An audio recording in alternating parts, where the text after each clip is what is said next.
Hi, welcome to Jio Jio channel. வாங்க, இன்னைக்கு நம்ம ஒரு புது ரெசிபி செய்ய போகிறோம். இதை பாருங்க, வேர்க்கடலை பக்கோடா. இதுக்கு தேவையான பொருட்கள்: வேர்க்கடலை பெரிய கப்பில் ஒரு கப்பு, சின்ன கப்பில் கடல மாவு ஒரு கப்பு, அதுக்கப்புறமா தேவைக்கேற்ப நம்ம உப்பு ஆட் பண்ணிக்கலாம், கொஞ்சம் காஞ்ச மிளகாய், இது பேக்கிங் சோடா, இது நம்மளுக்கு ஜீரணம் பண்ணுறதுக்காக பெருங்காயம், இது எல்லாம் போட்டு நம்ம இப்போ மிக்ஸ் பண்ணி நம்ம வேர்க்கடலை பக்கோடா செய்யலாம். வாங்க, இப்போ எப்படி செய்கிறதுன்னு பார்க்கலாம். இந்த வேர்க்கடலையே ஒரு கப்பு வெட்டிட்டோம் பாருங்கள். அதுக்கப்புறமா நம்ம இந்த பேக்கிங் சோடாவும் சும்மா ஒரு சிட்டிக்கை, ஒரு பிஞ்சு, ஏன்னா அது பொறப்பு வர்றதுக்காக நம்மளுக்கு ஒரு இவ்வளோ தான் போடணும், நிறையெல்லாம் வேண்டாம். அப்புறமா கடலை மாவு ஒரு கப்பு, அப்புறமா மிளகாத்தூள், காஞ்ச மிளகாத்தூள், அதுக்கப்புறமா இதுக்கு தேவைக்கேற்ப உப்பு. போதும். இப்போ பெருங்காயத்தூள் கொஞ்சம் போட்டோம், ஏன்னா அது ஜீரணத்துக்காக. நம்ம இது எல்லாம் போட்டு நம்ம லேசாக தண்ணி ஊற்றணும். அப்படியே லேசாக தண்ணி ஊற்றணும், நிறைய தண்ணியெல்லாம் ஊற்றக்கூடாது. லேசாக தண்ணி ஊற்றி இப்படி பிசைஞ்சிடணும்.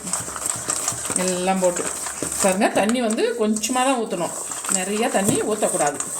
அப்படியே அந்த இதில் ஒட்டுற மாதிரி. பெரிய கப்பில் வேர்க்கடலை, அப்புறமா சின்ன கப்பில் கடலை மாவு, சால்ட்டு, இதெல்லாம் போட்டு இப்போ நல்லா இதை மிக்ஸ் பண்ணிடணும். இப்படி நல்லா இப்படி மிக்ஸ் பண்ணோம்னா அந்த உப்பு காரம் எல்லாம் நம்மளுக்கு கரெக்டாக வந்துடும். பாருங்கள் எப்படி ஷென்ட்டு. இப்போ இது கலர் பாருங்கள் எப்படி இருக்குது பாருங்கள். இந்த மாதிரி நம்மளுக்கு வந்துடணும். இது இப்போது எண்ணெய் நம்ம எண்ணெயில் இப்போ போடலாம். இதை அப்படியே போலன்னு இப்படி உதுத்து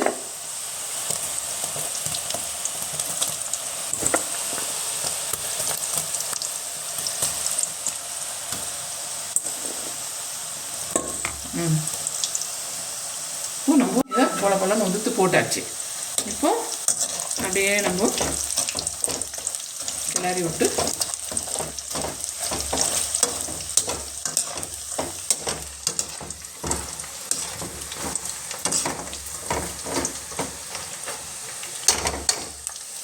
பாருங்க, இப்போ நல்லா வேவுது. இது வேர்க்கடலை பக்கோடா.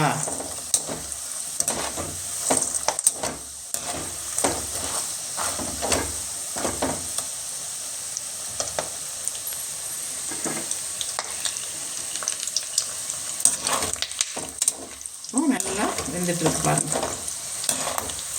கொஞ்சம் பட்டுன்னு நம்மளுக்கு வெடிக்கிற சத்தம் கேட்குது. உள்ள வேவுது நல்லா.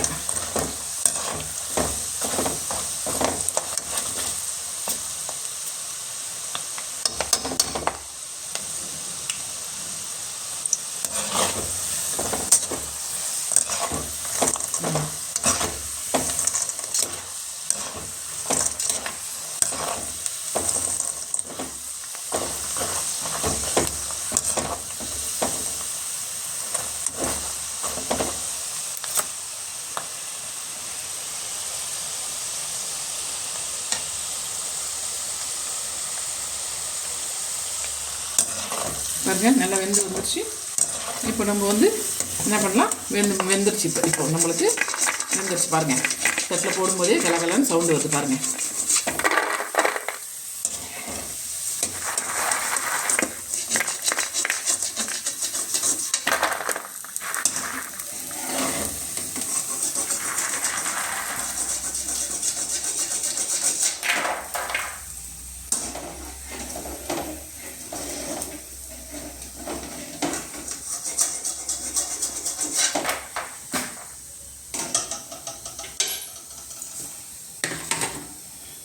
பாருங்க, இது வேர்க்கடலை பக்கோடா எவ்வளோ அருமையாக இருப்பாருங்க. ஒன்றுக்கு ஒன்று ஒட்டாமல் எவ்வளோ க்ளீனாக, எவ்வளோ இதாக அழகாக இருக்குது பாருங்க.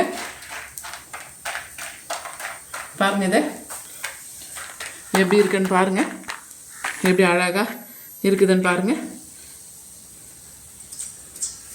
இப்போ நம்ம டேஸ்ட் பார்க்கலாங்களா? சூப்பராக இருக்குங்க.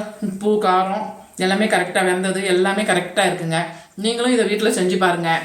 செஞ்சு பார்த்துட்டு எப்படி இருக்குன்னு சொல்லி வீடியோவில் கமெண்ட் பண்ணுங்கள். பெல் பட்டன் அமுத்துங்க, சப்ஸ்கிரைப் பண்ணுங்கள். பாய்.